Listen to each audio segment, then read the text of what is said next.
எனக்கு பிரியமானவர்களே, இன்றைக்கு ஆண்டவர் சொல்லுவோம், ஆத்துமா வாழ்வது போல நீ எல்லாவற்றிலும் வாழ்ந்து சுகமா இருக்க வேண்டும். முதல் ஆத்துமா. ஆத்துமா எந்த விதத்திலையும் இந்த செல்வம் கில்வம் அப்படி இப்படின்னு எங்கேயும் போய் என்ன ஆயிடக்கூடாது. உலகத்தையே நீ ஆதாயப்படுத்தி ஆத்மாவை நஷ்டம் பண்ணி போட்டீங்கன்னா என்ன லாபம்?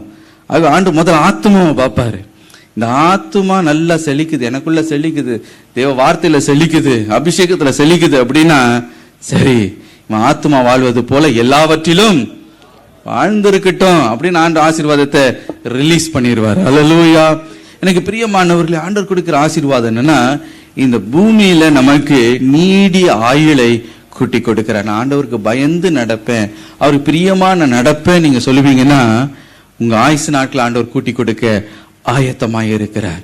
நான் உண்மையா இருப்பேன்ப்பா, நீ என்ன வேணா என்ன உயர்த்துங்க, நான் உண்மையா இருப்பேன்னு சொல்லுங்க, ஆண்டவர் ஆசீர்வதிப்பார். அல்லேலூயா.